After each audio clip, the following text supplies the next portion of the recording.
Hola, vamos a hablar sobre desinformación y un poco de las características de la desinformación y también cómo detectarla, cómo se cría la desinformación. Una de las características más importantes para estudiar y para analizar la desinformación es la velocidad. Las noticias falsas se difunden significativamente más rápido y más ampliamente que las noticias verdaderas. Un estudio de MIT muestra que las noticias falsas tienen un 70% más de probabilidades de ser retuitadas que las noticias verdaderas. El efecto es aún más fuerte en el caso de las noticias políticas falsas. Hay mucha ligación entre desinformación y política. Las noticias falsas, la desinformación, tiende a ser también muy atractiva. Es muy importante para quien produce desinformación que se cree piezas de desinformación que sean muy atractivas. Entonces, siempre digo que la mentira es más sexy que la verdad, porque para crearse una mentira, una desinformación, muchas veces o casi siempre se tiene como una única limitación la capacidad creativa de las personas. Lo que consigo crear, consigo poner en una pieza de desinformación sin mucho esfuerzo. Y para crear una noticia verdadera, para crear un contenido verdadero, hay que estar muy involucrado con las evidencias, con los datos, con las informaciones que son verdaderas. Y para se producir esto, ni siempre se consigue tener algo tan atractivo como se crea una pieza de desinformación. Una otra característica muy importante de la desinformación es que la desinformación utiliza la emoción para despertar algún tipo de sentimiento como miedo, indignación con algo que se lee o que se ve en las redes sociales. Esto es muy importante porque esta reacción de las personas es que va a incentivar los algoritmos, va a llamar la atención de los algoritmos para que se ponga atención a esos contenidos y esos contenidos sean llevados por esos algoritmos a otras personas y así eso se da a dispersión de los contenidos de desinformación por las redes. La desinformación también utiliza call to actions para fomentar el intercambio rápido de la desinformación. Entonces, muchas veces se ve urgente, comparta ahora, cosas así, que son una tentativa de que quien produce la desinformación de hacer con que las personas, sin parar para pensar, sin parar para verificar algo, simplemente compartan muy rápidamente todas las piezas que van apareciendo en sus redes. Otra característica muy interesante de la desinformación es que está muy involucrada con la tecnología. Entonces, por ejemplo, todas las novedades, todas las innovaciones tecnológicas que fueron bien utilizadas para la comunicación, fueron también medio para que la desinformación pudiese prosperar. Cuando se creó la imprensa, la desinformación apareció en formato de libros, en formato de contenidos impresos. Cuando se inventó el radio, lo mismo pasó. Lembren, por ejemplo, de la Guerra de los Mundos. Cuando surgió la televisión, aconteció lo mismo. La prensa, el periodismo, de alguna manera, consiguió utilizar estos medios en su propio interés y hoy, cuando pensamos en radio, por ejemplo, pensamos en radio de noticias o radio de música, pero es algo que se utiliza para la comunicación. En la televisión ocurre lo mismo. Cuando surge la Internet, otros actores, além de los periodistas, comienzan a utilizar esos medios. Entonces, las empresas, los gobiernos pasan también a tener sus sitios y a utilizar la Internet para producir algún tipo de comunicación directamente con sus públicos.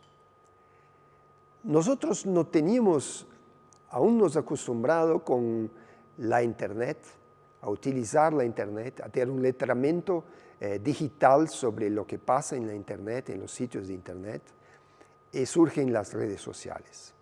Y las redes sociales aportan un nuevo actor, traen un nuevo actor para este ecosistema que es la población en general. Entonces todas las personas de cierta manera pueden se transformar en un medio de comunicación. Todos ellos pueden transmitir para un grupo limitado o no de personas lo que piensan, lo que ven, lo que entienden. Entonces ya fue más difícil ahí porque no teníamos nos acostumbrado con la Internet y tenemos ahora las redes sociales y billones y billones de personas que pasan a utilizarlas y a comunicar cosas muchas veces en formato periodístico sin que utilicen los métodos, las metodologías periodísticas para producir estos contenidos.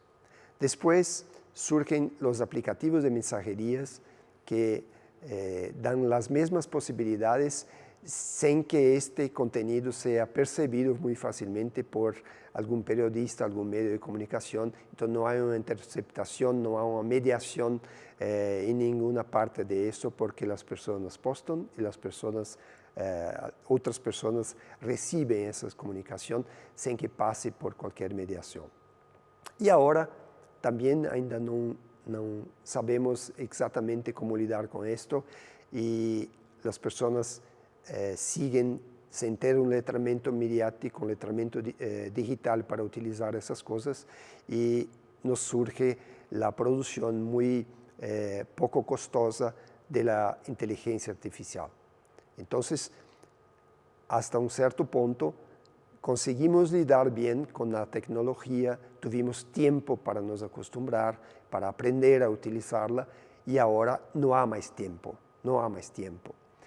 Hay una otra cosa que se refiere a inteligencia artificial que es la verificación, el fact-checking, por ejemplo. Tiene un fin que es aumentar el costo de la mentira, aumentar el costo de los bulos. Lo que hacemos es básicamente esto, hacer con que las personas que producen desinformación tengan más dificultad, tengan más costo para producirla. Y ahora con la inteligencia artificial hay un cambio de esto porque producir la desinformación con inteligencia artificial pasa a ser algo muy poco costoso y hacer la detección de estos contenidos pasa a ser algo mucho más costoso. Bueno, vamos a ver un poco cómo se crean las narrativas de desinformación. Normalmente los rumores se construyen a partir de un núcleo de verdad. Entonces es muy necesario para quien intenta producir y hacer con que haya una viralización de un contenido de desinformación que este contenido sea verosímil, que las personas puedan entender esto como una verdad. Y por eso digo que la verosimilitud es más peligrosa que las mentiras, porque la mentira más fácilmente detectada por las personas, estos contenidos que tienen parte de verdad, que utilizan parte de verdad, las personas las detectan con más dificultad. Otra cosa es que la desinformación se aferra a la agenda pública.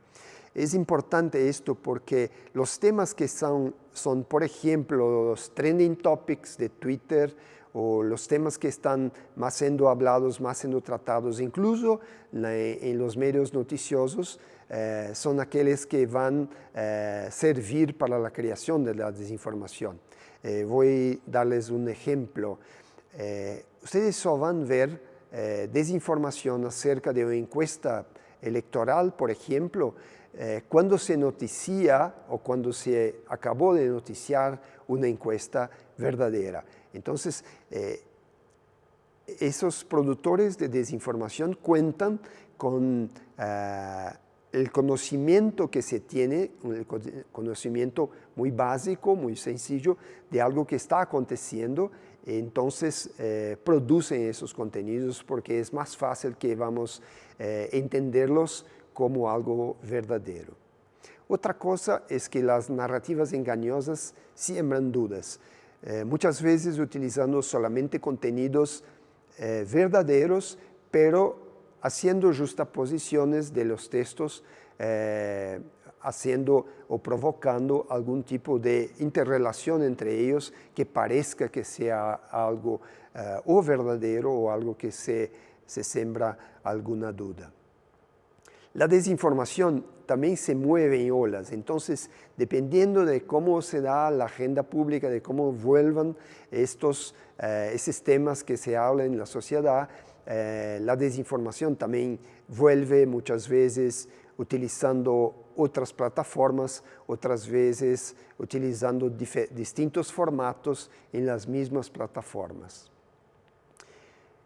La desinformación también se simplifica para producir narrativas engañosas. Entonces, por ejemplo, una imagen, un vídeo puede ser utilizado bajando la resolución de estas imágenes para que a ellos sea aplicada algún texto, alguna leyenda y que utilice esas imágenes apenas para dar alguna verosimilitud para estos contenidos. Entonces es muy común que se encuentre eso y debemos desconfiar, desacreditar contenidos que utilizan ese tipo de contenido, de vídeo, de imagen, que reduce además la resolución de los temas.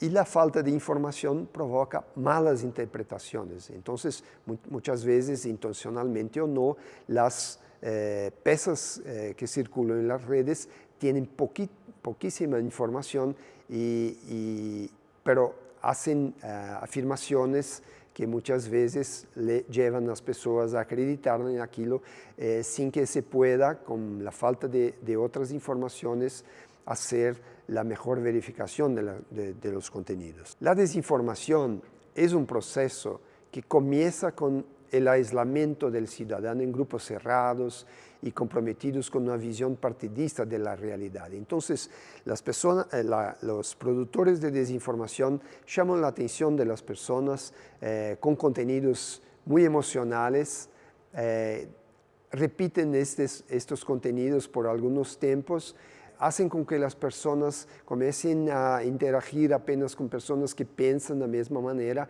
y después hay una manutención de esta ración diaria de contenidos engañosos que solo confirman las convicciones ya formadas por estas personas. Gran parte de la desinformación sugiere más de lo que afirma, induce interpretaciones y confirma creencias. Entonces es muy importante que siempre intentamos mirar para los comentarios que las personas hacen. Como dijo antes, los productores de desinformación intentan llamar la atención, provocan algún tipo de interacción. Y es en las interacciones que podemos detectar si las personas están entendiendo estos contenidos como falsos o como verdaderos, y entonces abrir una investigación sobre ellos. ¿Y cómo se difunden estos contenidos? Claire Wardle, que es la fundadora de First Draft, una organización que trata de la desinformación desde 2016, dice que debemos pensar en cómo y por quién se difunde este contenido.